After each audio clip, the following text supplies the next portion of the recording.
Estamos no Outubro Rosa e muito se fala sobre a importância de fazer os autoexames, conhecer como está a própria saúde, mas muito importante também é conhecer os próprios direitos. Meu nome é Matheus Lianda, eu sou jornalista e conhecer os seus direitos é também contribuir para um mundo mais justo. Eu sou Cláudia Cunha, professora, escritora e conhecimento é prevenção. Eu sou a Michele Ascar Cola de Oliveira, eu sou advogada, sou professora e a educação é a arma mais poderosa que a gente tem para mudar o mundo e também para proteger a nossa saúde.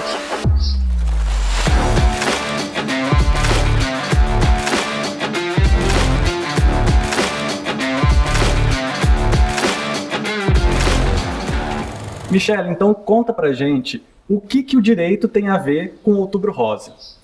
Matheus, primeiramente, muito obrigada, é uma alegria estar aqui com vocês nesse bate-papo e poder falar dessa conexão do direito, dos direitos no plural, porque são vários, com o Outubro Rosa.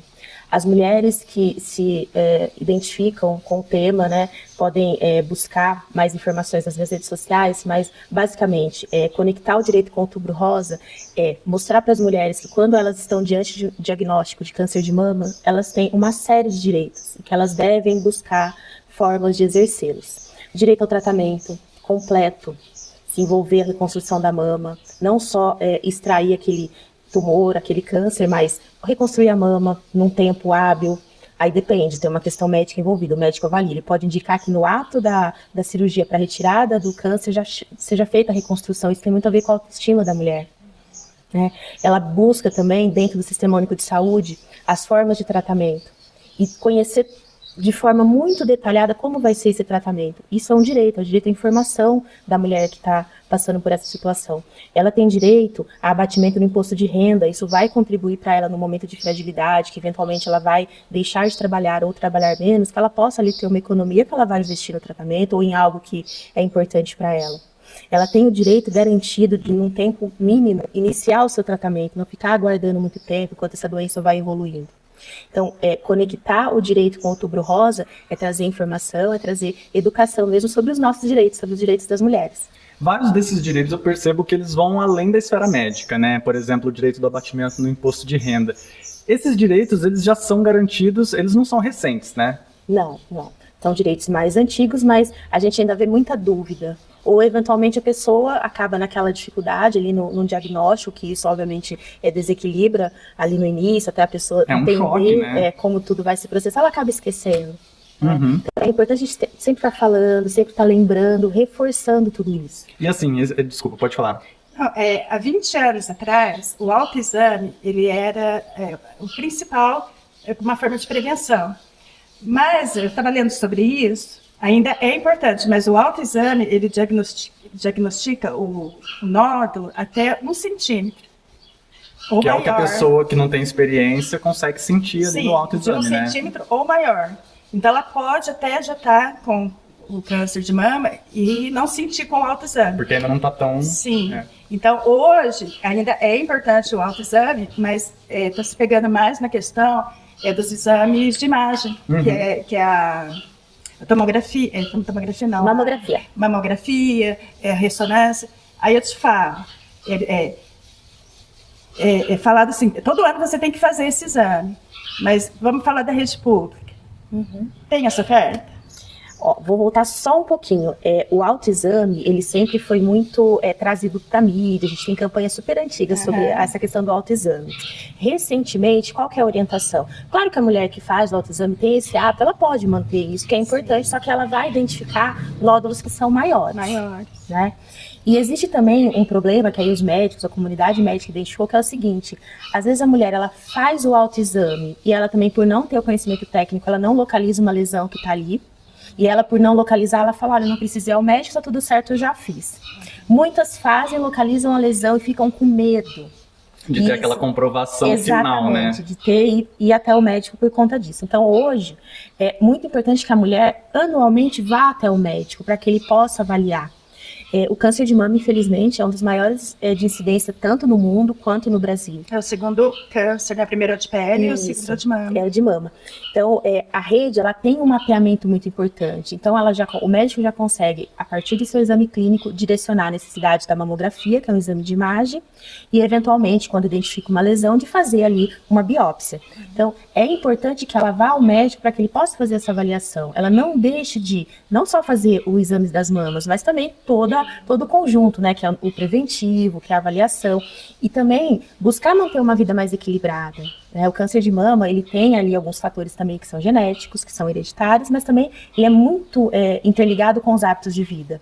Se alimentar bem, praticar uma atividade regularmente, se tiver com obesidade, se tratar, buscar ter uma vida mais equilibrada, para que quando ela chega também no sistema de saúde, que foi o que você perguntou, ela possa ser melhor direcionada. Então ela está ali sempre sendo acompanhada. E o Sistema Único de Saúde tem campanhas específicas, são campanhas de rastreamento. Hoje, por exemplo, no município, coincidentemente, está acontecendo um mutirão em todas as unidades de saúde, com mulheres da faixa etária a partir dos 49 em diante, para rastreamento de câncer de mama. E, se for o caso, para o direcionamento para a mamografia. Isso está muito vinculado ao exame que o médico vai fazer dessa paciente, aos fatores de risco que ela tem. Por exemplo, se ela, na família, já teve a mãe, a irmã ou uma filha com a doença. E, normalmente, a mulher, a partir dessa idade, ela tem que fazer a mamografia a cada 2 anos. E esse é um direito que ela tem dentro do sistema de saúde. Então, aí, por exemplo, o direito que você falou do abatimento do imposto de renda é importante, então, essa mulher procurar um profissional contábil que possa fazer isso para ela, ou tem alguém que já pode garantir esse serviço? A depender da situação, ou contador ou advogado, são 2 profissionais que podem ajudá-la nessa questão do imposto de renda. Porque ela vai pegar os laudos, ela vai pegar as comprovações de que ela, né, é portadora do câncer de mama, e ele vai encaminhar esse pedido, né, junto à Receita Federal, para que ela tenha esse abatimento. E até aproveitando, ontem eu recebi uma notícia muito desagradável enquanto advogada. Uma cliente minha, ela teve um diagnóstico de câncer de ovário. E ela tem uma série de processos, uma pessoa absolutamente querida e absolutamente organizada. E ela prontamente me mandou uma mensagem para me falar do que estava acontecendo. Eu fiquei muito, muito chateada, porque é uma pessoa muito jovem. Ela falou: olha, eu consigo adiantar os meus processos porque eu estou preocupada com os processos. Eu falei: olha, por favor, me passa o laudo, me passa o exame, que eu vou peticionar e pedir a prioridade. Como a gente tem a prioridade para os idosos, para fazer uma comparação, a gente também tem a prioridade para as pessoas que são portadores de câncer. Até para que elas possam agilizar situações ali perante o judiciário e não se preocupar com isso. Focar na recuperação, em sua recuperação, em seu tratamento. Legal. E, Michele, você acha que a divulgação ainda é pouca nessa questão dos direitos? Porque a gente vê agora, todas as empresas praticamente fazem uma campanha de Outubro Rosa, a gente vê as universidades, as escolas, canais de TV, enfim, a gente conhece o que é o Outubro Rosa, mas essa questão específica dos direitos, a gente não tem tanto acesso, a gente vê muita questão do autoexame, da parte médica, né? Você sente que não há essa divulgação, que ela poderia ser melhor? Com certeza, quanto mais a gente falar, quanto mais a gente retomar, a gente vai também puxando as novas gerações para essa discussão. Quando você estava formulando a pergunta, eu estava lembrando, eu acho que o Matheus não vai lembrar, mas com a mãe vai, que é o câncer de mama no alvo da moda. Isso foi uma campanha assim que eu guardei, ela é de muitos, muitos anos. Aquela que tem o símbolo azul, que até hoje é bem usada. Ela é bem usada. Sim, que todo mundo tinha aquela camiseta, sim, né? Exatamente. Eu lembro disso, eu era criança, então, assim, foi bem forte, né? Existem campanhas que marcam, que trazem sempre o tema à tona, a gente já tem essa tradição mesmo do Outubro Rosa, e é muito bacana como todo mundo se envolve, inclusive os homens, e aumenta, amplifica essa discussão, mas a gente não pode discutir isso só em outubro. É o ano todo. É o ano todo. Né? Essa questão do direito que eu falei, sério, que assim, a gente está falando de prevenção. Cada 2 anos, a mulher, a partir dos 40 anos, mais, tem que ir... 49 em diante, 50 em diante. Mas aí vamos pegar numa saúde pública, né, que a gente sabe que tem mais alguns probleminhas. A máquina quebrou. Porque isso acontece muito na questão ginecológica, que também precisa ser cada 1 ano. E eu sei que tem pessoas que ficam 4, 5 anos esperando. Que direito que essa mulher tem? Olha, tem 2 anos, eu preciso fazer a mamografia, mas não existe máquina. Primeiro, né, dentro do Sistema Único de Saúde, existe uma priorização e uma auto-organização da rede. Então, a depender da gravidade, mais uma vez é o médico que vai avaliar essa gravidade, ele pode recomendar que ela faça em uma outra unidade que tenha o equipamento, e eventualmente até em uma outra cidade. A rede, ela é organizada dessa forma, então a gente tem uma atenção primária, uma atenção secundária, terciária, a depender da gravidade. Então, o médico vai avaliar. Vou exemplificar. Pode ser uma lesão de 1 centímetro versus uma lesão de 10, que já está produzindo secreção, que ela está numa situação difícil, que ela está tendo dor. Então, isso tudo é organizado. Claro que a gente pode chegar numa situação limite, que é solicitar ao Poder Judiciário que determine a realização desse exame. Mas do que eu vejo hoje, até de atuação, porque eu, desde a minha graduação, eu trabalho muito com essa questão, né, com o direito administrativo, com o direito das mulheres, de buscar a garantia de fornecimento de medicamento, de cirurgia, de prótese, de órtese. Então, eu vi diminuir muito isso aqui na nossa cidade, na nossa região. Por quê? O sistema oferta, o sistema ele tem mecanismos para se reorganizar e para buscar atender essa mulher que está necessitada, está num momento de vulnerabilidade em relação à sua saúde da melhor maneira possível. Nem que seja buscando recursos ou encaminhando esse paciente para ser atendido em outro município, aí numa rede, numa questão de convênio. Eu imagino que já deva ser uma coisa previsível, né? Porque as máquinas têm um tempo de vida útil, um desgaste já é esperado, né? Quer dizer, ela não pode parar, mas também existe plano B, né? Exatamente. Isso acontece. E a gente também, por mais que a gente seja próximo de centros maiores, por exemplo, Campinas, Ribeirão, até São Paulo, a gente ainda tem carência de mão de obra. Então, assim, quebrou a máquina de manhã, não vai aparecer um técnico eventualmente à tarde. Né? Por mais que as máquinas, os equipamentos também passem por uma manutenção que é preventiva. É natural, a gente faz isso com o carro, cuida muito bem desse carro, e tem hora que a gente deixa na mão bem da estrada no pior momento. Quanto mais precisa, Exato. né? Uma coisa, acho que você sabe responder.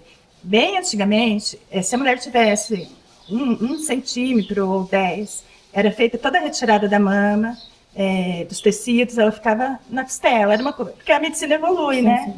Agora parece que é só tirado, quando tem o diagnóstico, é só tirada a parte que está, né, a doença, já é feita uma reconstrução, aí ela já faz a rádio, a químio, mas a autoestima dela já está se reestabelecendo. Sim, porque antigamente, imagina, você tirar... Porque para a mulher é um símbolo de feminilidade, e a questão de amamentação tem tudo, né, Michelle? Então, eu te retirava, realmente, ficava na costela, né? A gente te via fotos, assim, independente do grau do câncer, acho que são 3 ou 4 graus.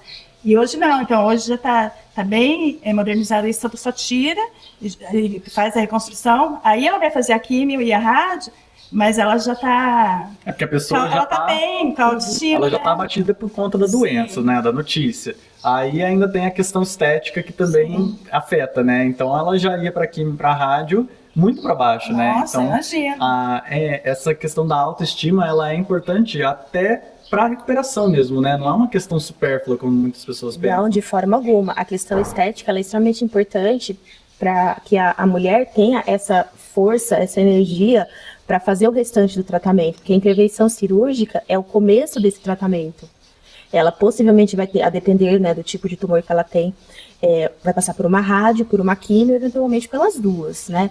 Então, hoje, a medicina avançou, eles tiram, claro que o cirurgião vai tirar o tumor e uma área de segurança, né? Porque se ele deixar ali algum pedaço, entre aspas, alguma célula, ela pode produzir um novo, né, tumor naquela região. Metástase também. Exatamente, fazer uma metástase. Mas, independente da quantidade de tecido que for retirado ali junto com esse tumor, é um direito da mulher, e aí se medicamente, clinicamente for possível, que isso depende muito do tipo de tumor que ela tem e da localização, ela já pode sair da sala de cirurgia com a prótese. Nossa, né? então muito mais rápido também. Exatamente, isso foi um direito incorporado por meio, né, obviamente, de legislação, a toda essa estrutura do SUS. Então, além de operá-la, obviamente, que aí é uma questão de vida, o SUS conecta a questão estética, porque isso repercute na autoestima da mulher, em como ela vai encarar esse tratamento. Né? Então, hoje, pelo que eu acompanho também, a maioria das cirurgias já são realizadas assim. Se houver uma contraindicação, assim que for possível, ela vai ser comunicada. Olha, você já pode, se quiser, fazer a sua reconstrução mamária. Tão importante. Né? Super importante. Todas as áreas, tanto da medicina, educacional, estão tendo essa preocupação com o emocional das pessoas. Com o psicológico, né? Com certeza. O equilíbrio emocional, essa estruturação, porque o tratamento, ele é junto do paciente, o médico, toda essa equipe de profissionais que dá suporte, o psicólogo, eventualmente o psiquiatra, são um time. Que o sucesso vai ser o restabelecimento dessa paciente de forma integral. Então, muitas vezes a mulher, ela saía curada do tratamento, mas com uma autoestima super baixa. Porque ela ficava com uma mama diferente da outra, ficava com cicatrizes. Hoje é possível, ainda não é um direito garantido, mas tatuar novamente, por exemplo, o mamilo. Né? Então, assim, são estratégias estéticas que têm uma total pertinência com a qualidade de vida dessa paciente. E isso é um direito. Então, a gente tem um direito à saúde lá na Constituição Federal, que é muito lindo, né? A saúde é um direito de todos, é um dever do Estado, por isso que a gente fala num sistema que é único de saúde, que é o sistema Portas Abertas. Eu sou uma admiradora do SUS. No meu mestrado, eu estudei muito o SUS, quando falei dessa questão do direito constitucional, do direito que a gente tem a receber os medicamentos. Então, essa estruturação ela é muito bonita. Mas a gente também encontra dificuldades, né? Como vocês exemplificaram, o equipamento quebrou, encontrar os profissionais. Acho que justamente por ser uma meta tão grande a do SUS, né, de ter todos esses direitos, de garantir todos esses direitos, né, para o paciente, que se torna também uma operação muito mais complicada no dia a dia. Com certeza, lidar com as verbas, porque existem verbas que são direcionadas para a saúde, mas gerir tudo isso. Então, olhar essa população, ter estudos estatísticos, né, de incidência. É o que quando eu sou professora, quando eu estou dando aula, quando eu estou falando dessa parte, eu falo, olha, você gerir o Sistema Único de Saúde no estado de São Paulo é completamente diferente de você gerir o Sistema Único de Saúde em Minas. Ou no Amazonas. As realidades, as necessidades, as demandas, pode ser que, vou exemplificar de forma de forma bem genérica, na verdade, pode ser que ter AS, que é aquele comprimidinho, que o ácido acetilsalicílico no estado de São Paulo, eu preciso de 100, pode ser que no Amazonas eu precise de 200. Por quê? As doenças, incidentes lá são diferentes. São completamente diferentes por causa do todo o ambiente, o ecossistema. Exatamente, né? Quando a gente pensa em quantidade. Claro que existe câncer de mama aqui, existe câncer de mama lá. Mas hoje o sistema ele é tão bem estruturado que a partir dos indicadores das informações que o sistema recebe, o Estado tem mais assertividade na política pública. Claro que existem dificuldades, existem o planejamento ali em execução, né, o dia a dia e os ajustes. Mas é um sistema que é, de fato, portas abertas. E que é muito elogiado no mundo todo. Ele é referência, né, para o mundo todo. E quando a gente fala em direito de todos, todos mesmo. Se eu tiver qualquer cidadão de outro país aqui e ele for diagnosticado com câncer, com qualquer outra doença, ele tem direito a ser tratado dentro do nosso sistema e a partir das nossas leis. Então, é um sistema de fato portas abertas. E no caso do câncer de mama, nós temos hospitais de referência. Que muitas vezes, a depender da situação, até pelo custo dos tratamentos de câncer, são mais aparelhados, estão mais estruturados até que a rede privada em algumas situações. Então, isso tem um custo para o Estado, e quando a gente fala do Estado, a gente fala da União, do Estado membro, por exemplo, do Estado de São Paulo, e do município. E é interessante pensar que o Brasil é um país continental, porque eu vejo, por exemplo, muito se fala do sistema de saúde inglês, né? Que também é super elogiado, é um orgulho para eles, mas se a gente comparar a extensão do país deles com o Brasil, né, e justamente o que você falou, as doenças que vão ter no norte do país não são as mesmas do sul, né, lá eles vivem em um clima bem parecido do norte ao sul, né, então é muito complexo, a gente costuma reclamar o tempo todo, porque saúde é uma coisa muito sensível, né, quando a gente sente... Traz a urgência, né? Exatamente, a gente quer resolver na hora, é que nem quando você sente alguma dor, você só consegue pensar nela, então essa questão é muito sensível, talvez seja a mais sensível que a gente tem. E aí a gente reclama, mas a gente nunca para pensar no desafio que é, né? Gerir tudo isso. E você olhar o Brasil, né? Você pode ter um exemplo se você olhar o próprio município. Né? Quem estiver assistindo de qualquer município do país, olhe e pense nos bairros que você tem. Os bairros já vão te trazer demandas diferentes. Então, assim, a área central hoje, normalmente, ela é mais ocupada pelos idosos. Sim, né? Exatamente. Então, não faz muito sentido eu ter um volume de atendimento muito grande para obstetrícia, porque eu não vou ter muitas gestantes. Eu vou ter, claro que eu vou ter, eu tenho que ter estrutura para atender, mas não em quantidade. Os bairros um pouco mais distantes do centro tendem a ter mais gestantes, são casais mais jovens, que estão começando a vida, são recentemente casados e estão tendo filhos. Então, o direcionamento para essas unidades da política pública, ela tem que ser diferenciada. Isso tudo é um sistema complexo, não é um sistema simples de gerir. Pensando nessa questão de ter um país continental, mas de ter desafios no próprio município, como você falou, dos bairros, cada bairro tem a sua particularidade, cada região tem a sua particularidade. Qual seria uma estratégia viável para fazer essas informações chegarem a esses diferentes públicos? Então, até pensando, a gente tem um público que mora mais afastado, um público que mora mais central, tem gente que não acompanha televisão, tem gente que não lê jornal. Como que seria possível fazer com que essas informações chegassem a quem precisa delas? Eu vou argumentar mais uma vez pela educação, pela informação, e acredito muito que essa questão da saúde de modo geral, agora específico tratando do Outubro Rosa, do câncer de mama, mas ela deve começar em casa. Então, se os educadores em casa, se a família reproduzir isso, é importantíssimo, e os educadores também, as professoras nas escolas, falem sobre isso. Não pode ser um tabu, né? Não, de forma alguma. Dentro das organizações religiosas, em algum momento ali, o pastor, o padre, né, independente de qualquer religião, ele fale um pouco sobre isso. Então, a gente identificar as autoridades em termos de fala, né, dentro de cada comunidade. Os influenciadores, né, que a gente fala hoje. Exatamente, o influenciador como um professor, um diretor, um pastor, um padre, e claro, as formas tradicionais, por meio dos jornais, das revistas, o que a gente está fazendo aqui, por meio das entrevistas, hoje por meio de rede social. Então, a gente utilizar de todas as ferramentas que a gente tem para sempre estar falando sobre isso, informando e reafirmando e mostrando para aquela pessoa que ela não está sozinha, que ela tem ali seus direitos, que ela tem toda uma estrutura para ajudá-la a restabelecer a sua saúde. É que a gente pensa muito assim, nossa, se a gente for falar sobre câncer, não fala sobre câncer que atrai, né? Falar sobre sexualidade, nossa, não pode. Só que aí quando a pessoa é acometida por alguma dessas doenças e tal, aí ela corre para procurar as informações que não chegaram a ela quando ela, né, ela poderia ter prevenido, ela poderia ter procurado mais cedo um tratamento, né? E assim, e mais importante ainda, quem vai, entre aspas, passar a cola em tudo isso é a unidade de saúde que está naquele bairro, está naquela comunidade, naquela localidade. Por quê? Eles têm ali todos os profissionais envolvidos, os médicos, os enfermeiros, os agentes comunitários, os fisioterapeutas, os psicólogos, nutricionistas, todos os profissionais de saúde, me perdoe se eu esqueci de alguém, eles estão preparados para recepcionar e também para informar, para prevenir, para mostrar para essa gestante, para a família também, como ela vai ser cuidada, né? E ir passando essas informações e desmistificando muita coisa. E só pegando o gancho que a Alexandre falou, que tem que ser aproveitado todas as mídias, todos os espaços. Nós fomos convidados do Conselho Municipal dos Direitos da Mulher. Semana que vem, a professora Leila da Enfermagem da Unifiop e eu vamos estar no supermercado, porque eles querem aproveitar aquele momento de descanso que elas têm, uma hora e meia, para estar ouvindo nas palestras sobre o câncer de mama. Muito legal. Olha que interessante. Então, olha só, um supermercado, né? Eu achei fantástico. Eu gosto de fazer palestra, mas eu nunca dei palestra no supermercado.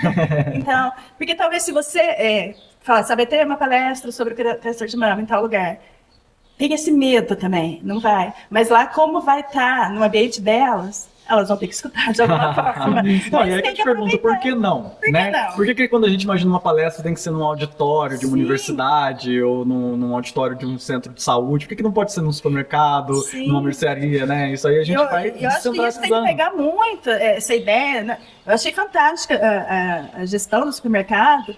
Permitir, né? Incentivar. E está dando esse conhecimento para os funcionários, não só sobre esse tema, mas sobre temas importantes. Porque eles vão ter o conhecimento, eles vão estar ouvindo, e né, o conhecimento isso aí vai agregando. Sim. E quando você está ali, por exemplo, com a sua colega de trabalho, que você vai comentar alguma coisa daquela palestra, surgem dúvidas, surgem situações que você não pensou e eventualmente se estivesse sozinho, você também não pensaria. Então, assim, cada autoridade, cada liderança dentro da sua comunitária, os empresários são lideranças importantes, são influenciadores importantes, né?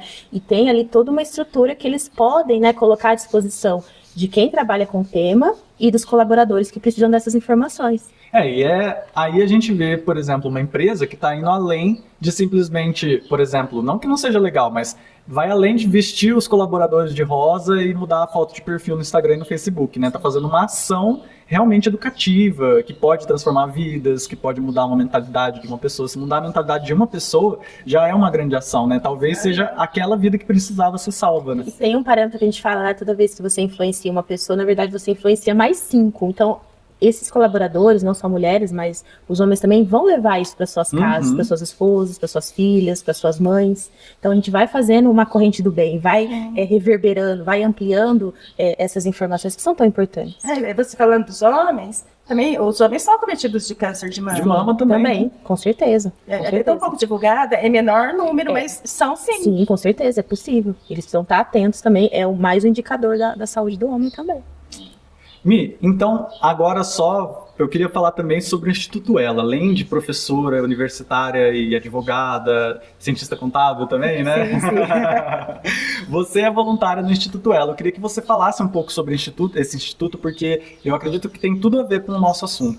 Com certeza. O Instituto Ela é hoje presidido pela Sônia, com a vice-presidência da Sandra. São duas educadoras super queridas. O Instituto ele é sediado em São Paulo, ele tem um braço regional aqui em São João da Boa Vista, e ele promove várias ações para informar, para educar, para empoderar e desenvolver as mulheres, né, em situação ali de vulnerabilidade. Então, utiliza os mecanismos que a educação tem para ajudar as mulheres que estão em situação de vulnerabilidade. Sou voluntária do Instituto Ela há mais de 3 anos. Atuo também como diretora jurídica do Instituto, né, colaborando com todas as tratativas ali técnicas.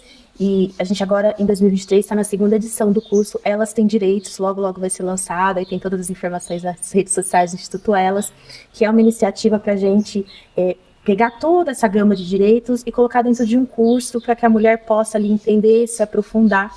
E também receber um certificado, receber formalmente uma qualificação desse curso de extensão.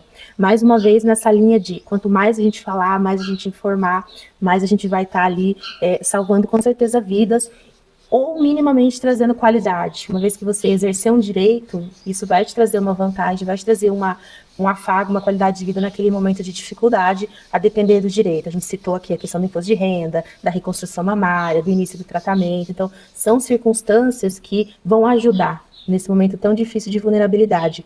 E o Instituto ele tem vários projetos, várias ações, vale muito a pena conhecer o trabalho do Instituto.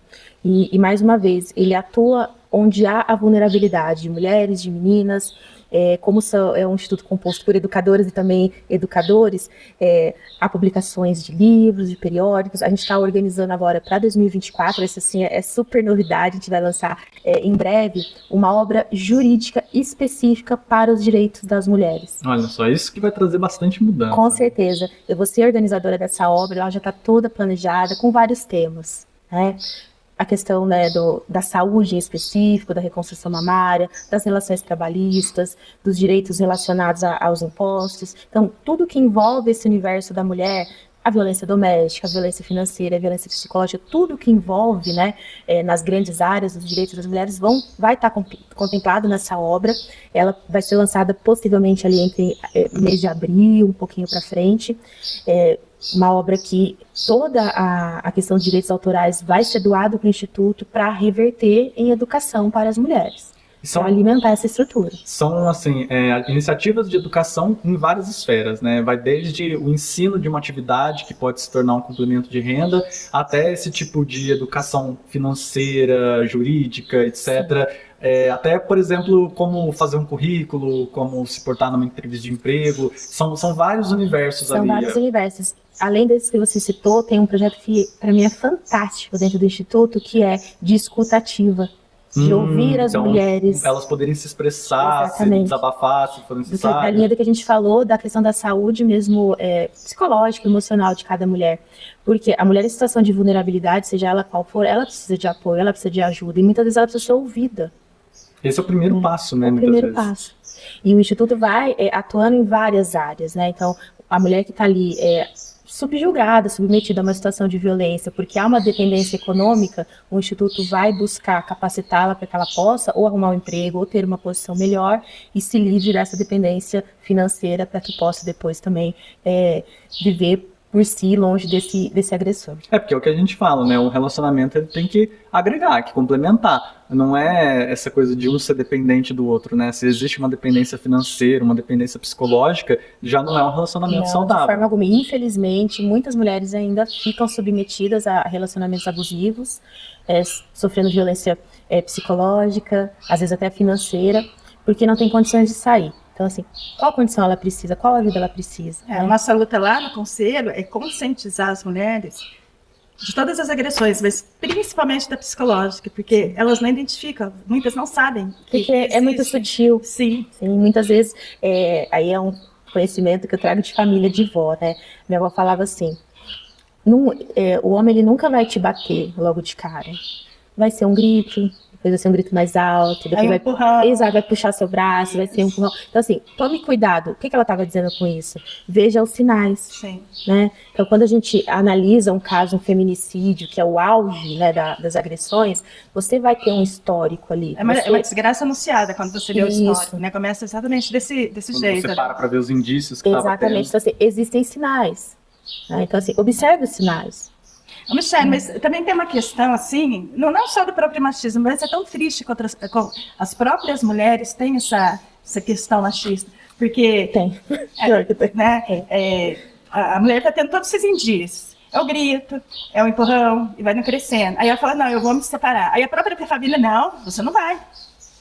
Ah, eu sofri, sua mãe sofreu, sua avó sofreu, e tem muito isso, a parte religiosa também. Então, olha quanta coisa que a gente tem que trabalhar. É tão difícil essa questão psicológica, trabalhar com as mulheres. E aí eu acho que entra na questão que é o machismo estrutural, porque toda a estrutura da sociedade favorece o machismo, né? É uma questão cultural, estrutural, de repetição de ciclo. Sim. A pessoa da psicologia vai explicar muito melhor do que eu. Mas você vai identificando os padrões, da mesma forma que você identifica os sinais, né, desse agressor, do que pode evoluir para um feminicídio. Então, existe uma teoria, né, uma linha do direito penal que fala muito isso. Todo mundo é um homicídio em potencial. Ah, mas se você estiver numa situação de risco, numa situação extrema, né, pode acontecer. Sim. Não vai falar que não, porque pode. Tem um ditado que fala, né? O rato acuado morde o gato. Exatamente. Então, assim, para defender um filho, para fazer alguma coisa.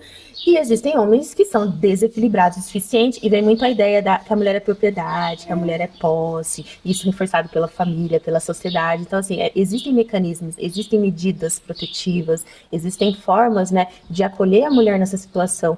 Porque, é o que você colocou, a violência psicológica, muitas vezes a mulher não percebe.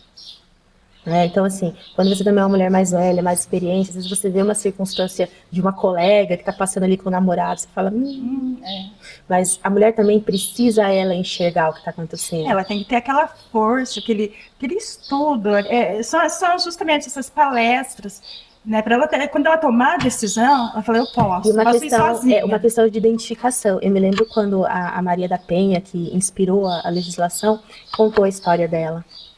E quando ela conta, assim, do início até chegar o momento em que ela é alvejada pelos tiros, fica numa cadeira de rodas, como isso tudo foi acontecendo. Então, toda vez que ela contava essa história que eu presenciava, você vê na plateia como algumas mulheres se identificavam com aquilo. Uhum.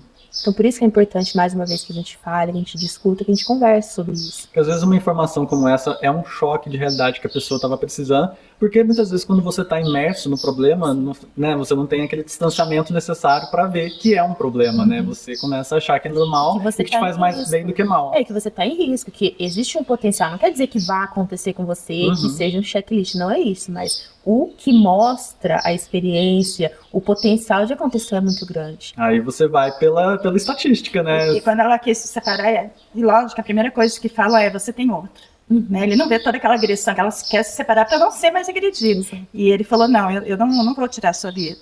Eu vou, como você falou, né, ele atirou na coluna dela para ela ficar incapacitada. Ele falou, você não vai morrer, mas você não vai ter mais ninguém. Você vai ficar o resto da vida numa cama. Ele falou, olha só, grau. Que crueldade, né? Crueldade. E ela usou tudo isso, ela teve uma força muito grande para trabalhar isso e para ajudar outras mulheres, porque com certeza ela salvou muitas vidas e salva muitas vidas. Que é o que a gente fala de ressignificar, né? Exatamente. Mi, e eu queria saber o que moveu você a querer fazer o voluntariado, né? A doar um pouco de si mesma para essas outras mulheres. Eu fui criada numa família, fui criada pela minha avó, uma mulher muito forte, muito assim, assertiva, muito firme, de origem libanesa, e ela sempre me ensinou a ajudar as pessoas, e o meu avô também. Então meu avô era um homem muito doce, muito calmo, muito tranquilo, e meu avô ajudava todo mundo, inclusive quem, entre aspas, menos merecesse. Então assim, ele ajudava independente da circunstância. Fazer o bem sem se virar gostasse quem, né? dele, se não gostasse, e a minha avó falava muito assim, toda vez que eu faço uma doação, eu dou com a mão direita que a esquerda não fica sabendo. Então, o que ela dizia pra mim, né? Então, assim, quando você doa de coração. Você não doa pra fazer publicidade, fazer marketing, né? Não, você doa porque você sentiu no seu coração que você pode e deve ajudar aquela pessoa. Então, eu cresci nesse ambiente.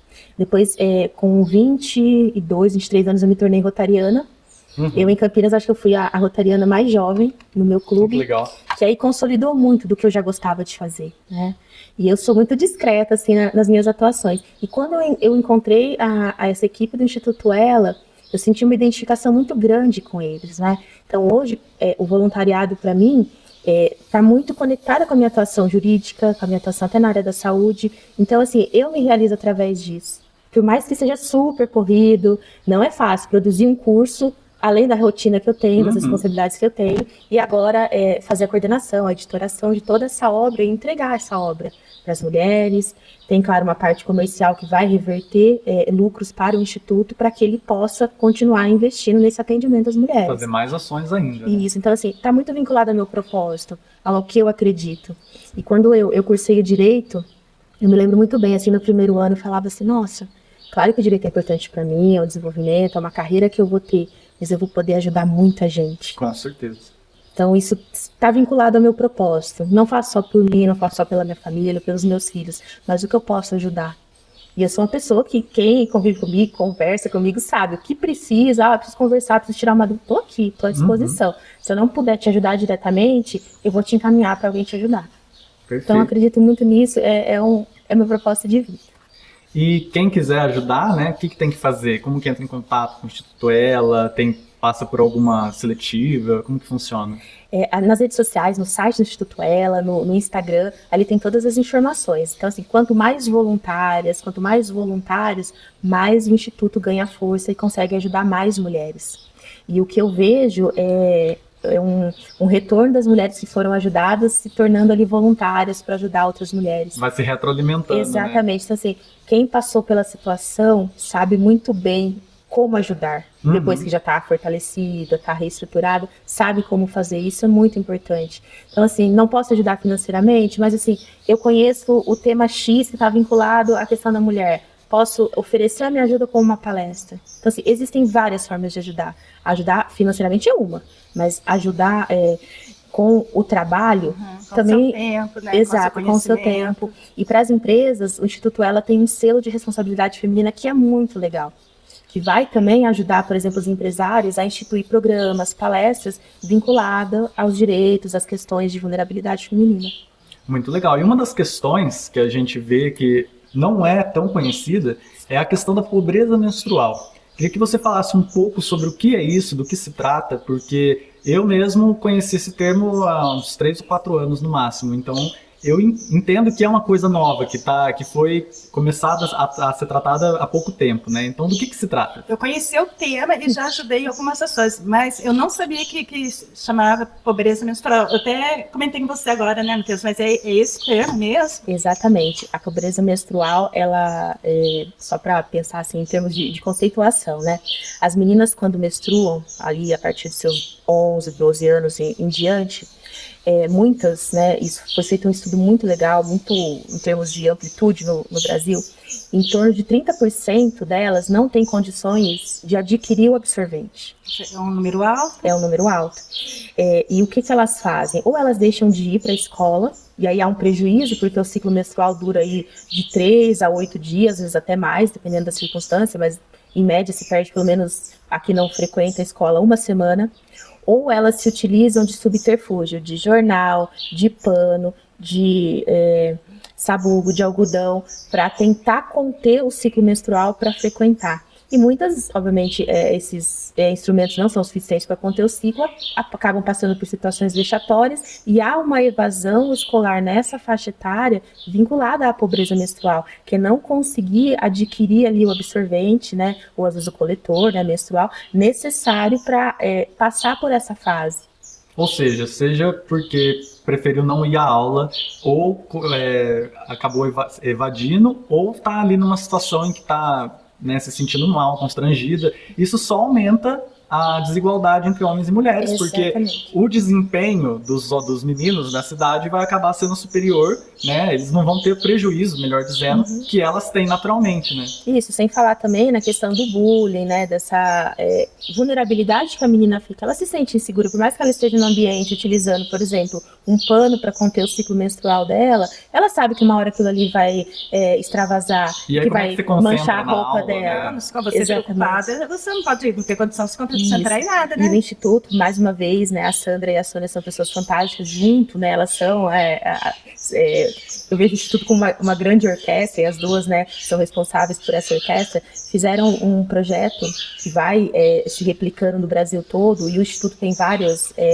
regionais hoje, em vários estados, que é o Adote um Ciclo, que faz a arrecadação. Nós fizemos aqui a arrecadação em São João de absorvente e faz a redistribuição desses absorventes de acordo com a necessidade das meninas. Então, assim, trazendo uma dignidade menstrual. Porque a menstruação é uma realidade biológica da mulher. Né? Então, assim, isso não pode ser um objeto ou uma circunstância que vá trazer um prejuízo para ela, que vá colocá-la numa situação de vulnerabilidade. Né? Então, esse projeto, que é emblemático dentro do Instituto, que é o Adote um Ciclo, é muito legal, é muito bacana. Isso foi observável nas escolas, Sim. quando começou, né? Porque, assim, na minha época de estudante, eu nunca tinha ouvido falar, e acho que o Matheus também não. E, como ele disse, é algo novo. Então, foi observado nas escolas, conversando com as meninas. E foi se tornando muito evidente isso, né? Então, assim, as professoras tiveram um papel essencial, mais uma vez falando em influência, em liderança local, né? Elas começaram a notar, né, a ausência dessas alunas a partir do momento que elas entravam, né, tinham a primeira menstruação, entravam no ciclo menstrual. E começaram a observar, questionar, acompanhar, e isso foi aumentando, né? Quando o país passa por dificuldades econômicas, alguns setores acabam sofrendo mais, né? E isso gerou uma grande pesquisa, primeiro dentro da educação, onde se identificou e depois se cunhou esse termo, né, pobreza menstrual. Mas isso já é uma realidade antiga, é que agora tem um nome, e é isso também, quando você identifica, categoriza, É importante consegue dar um nome pra identificar, você consegue agir de uma forma mais assertiva, você age melhor ali, né? Como a gente sempre fala, os transtornos psiquiátricos, psicológicos sempre existiram. Muita gente fala agora é moda ter TDAH, ter autismo. Não, sempre existiram, mas não eram nomeados. Depressão, síndrome do pânico, né? E agora são nomeados. Então, também a pobreza menstrual sempre existiu, então. E que olhar, como é importante esse olhar do professor, ter esse diálogo com o aluno, né, que vai além da parte acadêmica, né? E entender como isso estava prejudicando, né, ou afastando mesmo essas meninas da escola. E isso vai se conectando com outras circunstâncias, que é a questão da educação sexual dessas meninas também. Né? Porque uma vez que ela está menstruando, que ela tem um ciclo, ela tem potencial para engravidar. Com certeza, exatamente. E é o que eu falei, né? Não pode ser um tabu, não pode ser deixado de tratar isso, porque é uma idade muito é uma idade de descobertas, Total. né? Então as pessoas precisam entender como que funciona o mundo, como que funciona o corpo humano, as relações sociais, né? Não pode simplesmente passar ali matemática, história, geografia e português e deixar essas questões de lado. Antigamente era assim, né? Não existia a conversa do corpo, a conversa da sexualidade, não existia. Né? Muitas mães, pais... Não, evitava. É o tabu que o Matheus falou, né?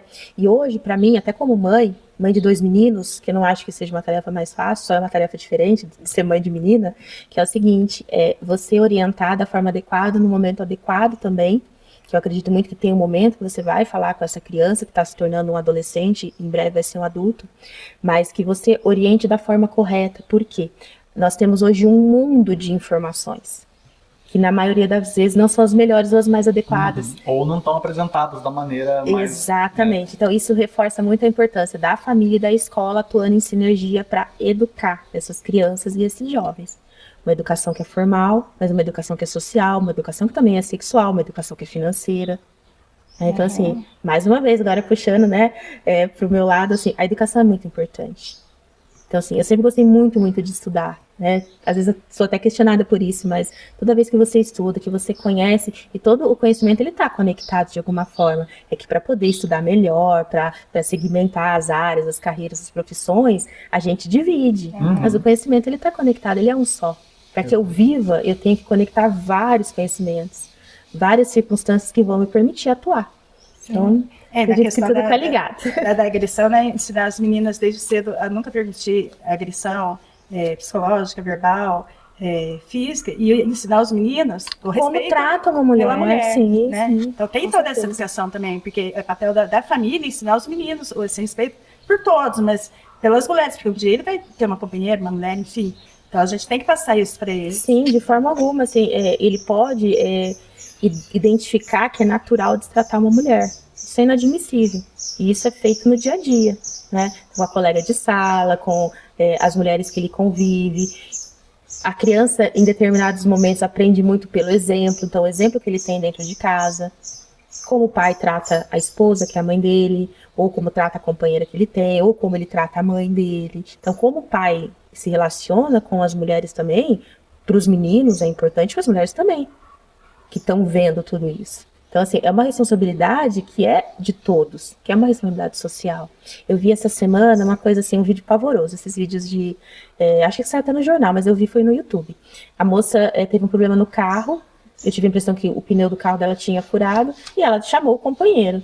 E alguém da janela filmou. Ele chegou numa agressividade, acelerando o carro. Você viu esse vídeo? Eu fiquei olhando aquilo. Gente, eu não aceitaria isso nunca na minha vida. Eu não sei a circunstância dela, não julgo ninguém, não avalio. Mas assim, foi de uma grosseria, de uma agressividade tão desnecessária. Ela queria uma ajuda, estava parada inclusive em lugar ermo, né? Sim. Aparentemente perigoso. E ele veio numa agressividade, numa brutalidade, assim, acelerando o carro, jogando o carro em cima da calçada. E falei, gente, então isso é social. Se tem uma criança vendo isso, ela não pode ver aquilo com naturalidade. Ela tem que entender que não é um comportamento adequado. Né? Exatamente. E o próprio nome companheiro, você vai ter um companheiro assim, pra quê? Exato. Não é companheiro. Não é companheiro, não é parceiro, não é companheiro, né? Bom, já que a gente está falando de educação, vamos para a sala de aula? Vamos lá. Sala de aula com Cláudia Cunha. A sala de aula dessa semana me baseei nesse livro, Lute, Supere e Reage.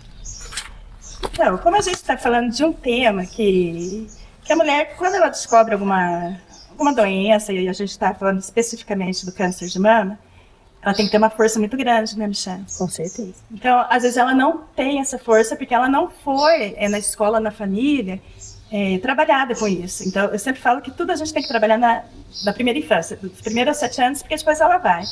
E eu tirei um trecho muito bonito aqui. Uma moça, ela achou 2 casulos de borboleta. E ela achou bonitinho e falou, vou levar para casa. E deixou os 2 casulos. Então, o primeiro casulo, depois de alguns dias, ela viu que estava se mexendo. E ela viu aquela luta da borboleta. Da borboleta não, ela era lagarta, né? Borboleta em formação. E ela viu aquela luta que durou dias. Então, ela não viu, mas ela imaginou que estava em sofrimento. E depois de alguns dias, então eclodiu o casulo e a borboleta, né, já formando as asas, e ficou algumas horas em cima da mesa, descansando, e depois voou. E estava outro casulo. Ela ficou com dó. Ela falou, a outra... Ela viu aquela luta? Sim, ela viu aquela luta, falou, nossa, ela sofreu tanto, porque tem o movimento todo, né, Matheus? Ela falou, eu vou ajudar. Então ela pegou uma lâmina e bem assim, delicadamente, passou no casulo, para ela não ter aquele sofrimento, trabalho. Quer dizer, já tem a abertura, ela vai. Então ela passou a lâmina e a borboleta saiu, não teve aquele sofrimento. E ela ficou em cima da mesa com uma outra, e depois de algumas horas ela morreu. Então o que acontece? Esse movimento, esse sofrimento, é que fortalecia as asas da borboleta, porque passa de um hormônio também, para ela voar. Então, esses, acho que 2 ou 3 dias que ela fica dia e noite, ela vai soltando um hormônio e as asas vão ficando fortes para ela voar para a vida. Então, como não aconteceu com a outra, ela morreu. Ela não tinha as ferramentas para viver no mundo. Ela não tinha. Então, assim, eu fiz um paralelo como a gente, às vezes, quer super proteger os filhos. Eu tô vendo muito isso, sabe, Michelle? Antigamente tinha a negligência. Hoje eu tô vendo a superproteção. E a superproteção faz tão mal quanto. Então, a criança ela vai passar por 1000 situações de sofrimento, de agonia, de angústia. A gente vai estar do lado, mas ela tem que passar. Passar pelo processo. Por esse processo de dor. Porque se ela não conhecer a dor, ela não vai conhecer a alegria também. E a gente tem que deixar ela passar. É isso que vai fortalecer a criança, né? Eu lembro, Matheus, quando ele tinha uns 10 anos, né? Conta.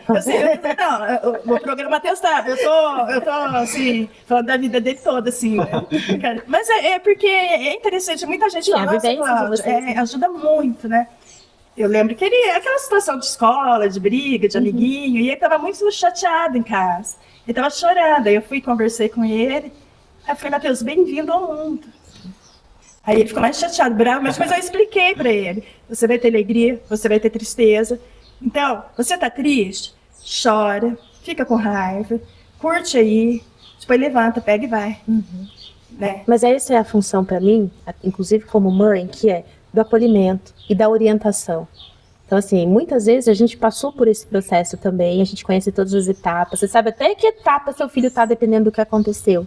Mas você pode e deve acolher. Ele sabe o que ele tem para quem voltar, para quem conversar. Isso não quer dizer que você vai viver por ele. Não, você, que nem você acolhe, você para, olha, pode contar comigo aqui em tudo. Mas a dor você vai passar. Para você poder se desenvolver. Eu não posso passar o sentimento por ele, né? A gente morre por dentro, né, Michele? Com certeza. A gente quer, que nem tem mãe que fala assim, eu não quero que meu filho sofra. Gente, não existe. Não existe. Isso, né? Para mim, aquela frase da gente criar os filhos para o mundo, eu acredito muito nisso. Tá? Eu não crio os meus para mim, não. Eu crio eles para o mundo. Dou todas as condições para que eles possam, dentro da idade, da realidade deles, avançar e saber conviver em segurança também, porque hoje o mundo é muito perigoso. Mas que eles aprendam que existem esses ciclos e que existem dentro de cada ciclo todas as etapas e que eles precisam passar bem por elas e que eles têm, que ele tem a mãe, que ele tem o pai, para ajudar, para acolher, não para viver por eles. E além da psicologia, é bíblico também. Tem uma passagem da Bíblia, que eu não vou saber qual é. Eu guardo as histórias, as passagens, as parábolas, mas nunca versículo que Jesus ele fala, né? Chore seu luto. Ele fala 3 dias, mas é muito simbólico. Aí pode ser, sei lá, 5, 10. Cada pessoa processa de uma forma. Mas ele fala, chore seu luto. Quer dizer, se permita viver essa tristeza. Depois, segue sua jornada. Que é aquela coisa, também não vai ficar nisso a vida inteira. É triste, tudo, chora, processa isso, ressignifica, que é o processo de... Mas levanta, ele sempre fala, levanta e segue sua jornada. Né? Então, a sala de aula é isso, né? Para as mães, para os pais. Eu estou vendo muita superproteção, eu estou vendo criança que eu olho assim, eu falo, essa não vai ter condição para nada. Aí deixa eu contar, outro dia eu tava num lugar, não vou falar qual é o lugar, aí eu vi a mãe, o menino tava jogando tênis, ela trocou o tênis dele quando ele saiu, porque ele tava com o da quadra, aí ela arrumou a mochila dele, ele esperando, eu olhando aquilo incrédula. Ela carregou a mochila dele, ela carregou a raquete dele. Assim, o menino, assim, quando a gente fala da criança fazer o que tem condições, ele é um menino que já tem uma certa idade, ele tem condições de se organizar, calçar os seus sapatos, organizar a sua mochila, carregar as suas coisas. É nesse sentido. Então, se meu filho consegue se alimentar sozinho, por que eu vou ficar dando comida na boca dele? E a questão da autoestima? Isso eu nunca fiz. Então, assim, enquanto era necessário amamentar, dar papinha, dar sopinha, eu sempre fiz. Ele começou a desenvolver os movimentos, agora é com você. E a mãe tem que se colocar no lugar dela, ela é mãe, ela não é exemplificar, para exemplificar, são pequenas coisas, você não vai educar, evoluir uma criança, que é a função dos pais de um dia para o outro, mas você vai aos poucos, no dia a dia. Sim. É claro, às vezes você vai, faz um agrado, tá doentinha, você tá com comida na boca, mas não que isso, você se torna ali uma extensão da criança. Isso é muito, pode ser bom ali no primeiro momento, que é a superproteção, mas aí eu também enxergo que é uma questão da mãe. Do que ela precisa trabalhar enquanto mãe. Sim. Eu tive 2 filhos absolutamente planejados, os 2. E eu sempre refleti muito que mãe que eu seria para eles, se eu estava de fato preparada. E aí, quando eu achei que eu estava preparada, eu engravidei pela primeira vez, aí eu percebi que não estava preparada. Tudo bem. Sim. Tudo bem. A gente aprende também. Porque a gente está em desenvolvimento. Então, assim, em cada época da vida deles, com certeza eu sou a melhor mãe que eu posso ser para eles. Posso não ser a melhor mãe, porque perante a sociedade, enfim, mas é a mãe que eu posso ser para eles. Então, assim, eu sou uma mãe que trabalha, sou uma mãe que estuda, né? Então, em vários momentos eu recebo críticas, eu acolho, eu ouço, mas eu olho para os meus filhos e converso muito com eles. E eles entendem os momentos que eu não posso estar. E quando eu tô com eles, eu sou a mãe deles 100% do tempo. É um momento de qualidade. Né? Exatamente. É o meu tempo de qualidade com os meus filhos, sem deixar de ser a profissional, sem deixar de ser a mulher, sem deixar de ser estudante, sem estar aqui Não com queria vocês ficar gravando um pensando, né, programa. que muita mãe que Não. trabalha e fala assim, eu não vejo ele Não. o dia todo. Então eu vou deixar de fazer tudo, eu vou dar tudo para ele para compensar, Não. que tem muito E isso. respeito também a mãe que opta, que abdica da carreira para ficar com o filho. Eu respeito, não julgo, não avalio. É a realidade de cada um. Mas eu também não critico quem sai para trabalhar, quem mantém essa autonomia e não se anula como mulher. Porque isso, gente, influencia nos filhos. O que os filhos querem ver das mães e dos pais? Que eles sejam felizes. Sim. No final das contas é isso. Ele quer ver naquelas duas pessoas que eles se identificam, que eles buscam todos os exemplos, eles querem ver pessoas realizadas. Exatamente. Eu com os meus pais, eu quero vê-los felizes com as escolhas que eles fizeram. Né? Não sou eu que escolho por eles. O que eu puder ajudar, eu ajudo. É a mesma perspectiva que eu tenho dos meus filhos. De estar ali, de ser uma mãe presente, de ser uma mãe acolhedora, mas não deixar a minha vida também. Bom, então vamos pro álbum de recordações. O álbum de recordações, Michele, é uma lembrança afetiva da sua primeira infância, de 1 ano a 7, né? Que é o que mais impacta na vida de uma criança. Mas antes de você responder a pergunta, tem uma frase, o cartãozinho da Michele. Ai, que bonito. E a Deixa frase, colocar eu aqui na pensei câmera. também em você na questão do voluntariado. E o lacinho do Outubro Rosa, né? Agora foi. Ai, que lindo! Obrigada, obrigada. Eu gostaria que você lesse a frase e falasse alguma coisa sobre, tá? Eu pensei em você mesmo. Ah, muito obrigada, ficou lindo. A frase que tá aqui é o seguinte: a empatia, muitas vezes, é saber interpretar o que não é dito pelo outro, seja por dor, medo ou insegurança. Não, agora você comenta essa frase. Aí eu comento essa frase. Essa frase tem muito a ver comigo. Tem. Eu sempre busco muito me colocar no lugar do outro. Estou aprendendo a me colocar muito, não, porque eu também acabo tolhendo o outro. Mas se a gente não conseguir fazer esse exercício, né, de pensar a perspectiva do outro, a gente não consegue conviver bem em sociedade. Então, assim, é olhar e falar assim, nossa, às vezes a pessoa teve tal atitude comigo, mas é o máximo que essa pessoa consegue ter nesse nível de consciência, nesse momento da vida dela agora. E respeitar sabe o que a isso. outra pessoa está vivendo, está passando. Então, assim, fulano não foi legal comigo, aconteceu tal coisa. Tudo bem, é o máximo que o fulano pode fazer por você. Ele me atacou. Tudo bem, é o máximo que ele consegue. Ele não consegue ir além disso. Isso é legal, porque você não controla o outro, mas Não. você consegue controlar Assim esse mesmo. entendimento. É como você vai reagir a isso, né? Que é o que aí muita gente chama de você ter uma maturidade emocional. Porque eu era uma pessoa que eu sofria muito com as reações, as atitudes do outro. Não que hoje eu não sofra, que eu não sinto, mas eu sinto de uma forma diferente. Então, e lido de uma forma diferente também. Então, isso foi me trazendo uma tranquilidade de falar assim, o outro comigo, ele tem total liberdade de ser quem ele é. Eu quero que ele seja verdadeiro. Aí se eu vou querer conviver com ele, é outra história também. Exatamente, ninguém é obrigado. Não, ninguém é obrigado a nada. Mas assim, pra A gente é bom, mas não dá para santificar. mas que ele tenha essa liberdade. E que eu vou acolher. Eu vou acolher e vou respeitar. E vou entender que é o momento daquela pessoa. Né? Então não acredito também que ninguém muda ninguém. A gente muda a nós mesmos. Sim. A partir das nossas necessidades, nossos interesses, inclusive nosso envelhecimento. Mas o outro não. Então a empatia para mim é muito relacionada a isso. Agora, é a Michele, pequenininha lá do primeiro aos 7 anos. Você vai ler essa frase. Aí tem que ser a primeira coisa que vem na sua cabeça. Hein? Uma lembrança. Uma lembrança afetiva com uma pessoa. Escolher uma pessoa é difícil, mas eu escolho meu avô. Meu avô, eu falo que toda essa parte da empatia, do carinho, eu aprendi com ele. Né? Então, os meus pais, eles se separaram quando eu tinha 6 anos, um pouquinho antes dos 7, e eu fui criada pelos meus avós maternos. E o meu avô sempre foi muito, e ele era muito dessa linha mesmo da autoproteção. Então, existia a Michele e o restante. Não, então, assim, ele me deu muito carinho. Então, parecia que ele sentia que ele iria se separar de mim muito cedo. E eu perdi meu avô quando eu tinha 12 anos. Depois de uma batalha contra o câncer, que foi até muito rápida, mas foi algo muito abrupto. Meu avô tinha 64 anos quando ele faleceu. E eu lembro, assim, dele no hospital, e eu sempre junto com ele. E ele chorava, e ele falava que ele não queria morrer porque ele queria terminar de me criar. Então, eu tenho muito essa memória e eu sinto muito a falta dele. Então, assim, todo esse referencial de amor, de carinho, de ser uma pessoa empática, de olhar para os outros. Meu avô gostava de sentar, de conversar. Se ele tivesse aqui, ele estava no maior papo com a gente aqui. Então, assim, essas melhores lembranças dessa faixa, dessa época, porque eles se dedicaram 100% a mim. Porque eles já estavam na fase de aposentadoria. Então, assim, era Michele de manhã, de tarde e à noite. Então, assim, esse carinho, esse acolhimento, como você colocou, eu levo para a vida. Com certeza, você pegou muitas características dele. Tá, com certeza. Dá para sentir até o jeito de você falar. É o reflexo do que ele fazia, você né? sempre fala, 2 vezes você citou, né, que ele era muito doce. Muito. Que ele ajudava todo mundo. Ajudava todo mundo. Com certeza, você pegou mesmo. E ainda bem que foi nessa fase que você foi pra lá, né? Com certeza. Então, meu avô, uma pessoa muito querida. Então, na época a gente morava em Vargem Grande, até hoje eu vou até lá, nossa, seu avô, sua avó. E ele, porque é difícil você encontrar um homem naquela faixa etária que veio de uma época, de uma criação, com esse jeito mais carinhoso, mais doce, e sempre me ensinou como os outros homens deviam me tratar. Isso eu trouxe para minha vida.